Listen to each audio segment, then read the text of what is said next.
Hi everybody, I'm going to make a video of me reading this story for those of you who need help reading it. If you don't need help reading it, go ahead and read it on your own. You can look at it right on your computer. But if you need help, here I am. Follow along while I read it to you. And then there was one. Someone is puppy napping cute critters, and it's up to Annie to crack the case. You can see our picture there. No! The scream jerked Annie awake. The 12-year-old sat up, banging her head on a puppy cage and sending fur and bits of paper flying. What the kibble is going on, she wondered, glancing at her watch. It was only 6 a.m. Pawtown's one and only animal detective had been having a nice, peaceful dream about flowing water, and it took her a second to figure out where she was. On the shelves around her, there were cages filled with animals. 5 red parrots in one, 4 mutt puppies in another, countless hamsters, ferrets, kittens, even an emu. Now she remembered, of course. She was in the Furry Critters pet shop. 2 days ago, a crook had stolen a valuable blue coat puppy from the store. Annie had spent last night here, planning to look for clues, but she must have fallen asleep. No! There was that scream again. With a sinking feeling, Annie jumped to her feet and rushed toward the sound. 2 aisles over, she found Ms. Sell-You-Now, the plump woman who ran the pet shop. She was standing next to a large cage, and her face was wet with tears. "Are you okay?" Annie asked. Before Ms. Sell-You-Now could answer, a tall, thin figure sprinted through the front door. It was Tater, a man who did odd jobs around the shop. "I was on my way to work and could hear you screaming down the street," Tater cried, hurrying over to them. "What's happened?" Ms. Sell-You-Now blew her nose into a blue handkerchief. "I just got here," she sobbed. "A second puppy has been dog-napped."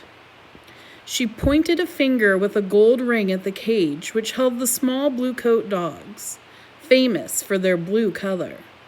Because they were so rare and valuable, Ms. Sell-You-Now had the only key to the cage, and only she fed and cared for them. Annie peered into the cage where the mother dog paced nervously and just one little blue puppy cowered in the corner. "Another blue coat is missing?" Tater asked, leaning against the big sink where the animals were bathed. "Those puppies are too young to be without their mom. They could be in danger." This made Ms. Sell-You-Now sob even louder. She turned to Annie. "When I hired you yesterday to find my stolen puppy, there were still 2. Now 1 more is gone. I thought you were supposed to be a great animal detective." Annie said miserably, "I am." Or at least she wanted to be. Right now she felt like a failure. How could she have fallen asleep on the job? Just then, a burly man wearing a fancy black suit burst into the store and stormed over to them. Annie recognized Mr. Keys right away. He owned 3 stores in town and sold keys and locks. "I must have a blue puppy today, Ms. Sell-You-Now," he demanded. "The mayor is coming over to my house, and I need to have the best dog. I'll pay any price." Ms. Sell-You-Now stepped between him and the blue coat's cage. "I've told you again and again, Mr. Keys. I've already sold these puppies to Mrs. Gotrocks. When they're old enough to leave their mother, she'll get them, and no one else."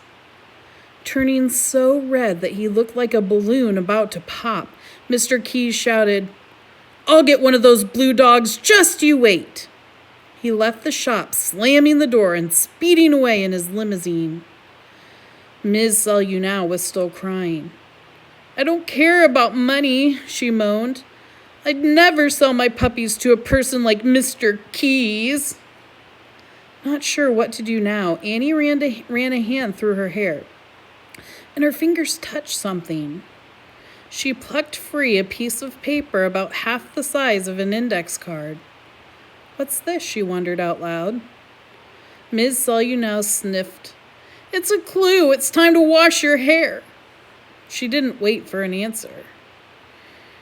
I'm going in the back to weep for my lost blue coats. With her silver bracelets jingling, Ms. Solunow wandered off to the back of the shop. Annie looked down at the paper in her hand. It had yesterday's date and read,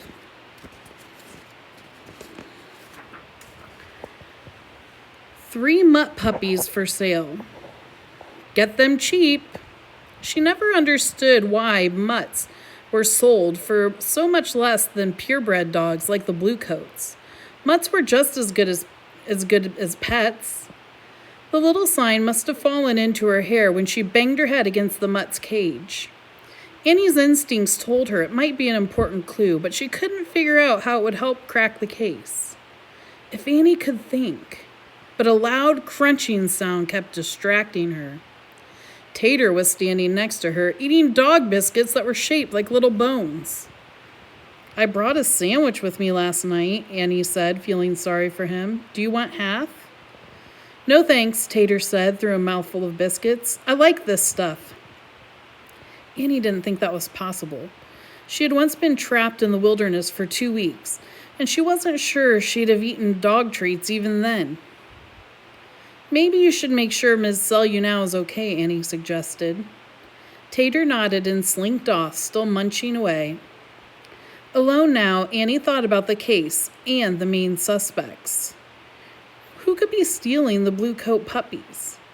Miss Solunow had the only key to the cage, but Mr. Keyes was a locksmith. Did he pick the lock on the cage and steal the puppies? And then there was Tater. Was he eating dog treats because he was desperate for money? Desperate enough to nab the puppies and sell them to Mr. Keyes? Annie turned her attention back to the cage. The Bluecoat mother was pacing in there, looking forlorn. If only she could tell Annie what had happened to her puppies. Maybe she can, Annie thought, spotting something in the dog's mouth. Annie smushed her face up against the cage to get a better look. It was a piece of blue cloth. That's when all the clues came together. The sound of flowing water in the dream, the piece of cloth, the sign about the mutts, everything clicked into place. Annie let out a howl of excitement, thinking she might have solved the case. To make sure, though, she would wait until tonight to spring her trap. 10 hours later, the shop was closed for business. The lights were off, and most of the animals were asleep in the darkness. Annie was lying on the floor, pretending to snore. She could hear the sound of the front door opening and closing. The dog napper was in the shop. Footsteps headed slowly toward the cage, holding the last Bluecoat puppy. In the blink of an eye, Annie sat up and clicked on her flashlight, trapping the crook in the beam of light. "Hello," Annie said. "I've been expecting you." You'll have to wait until tomorrow to see who the dog napper is. Go over to Edgelastic and answer your questions.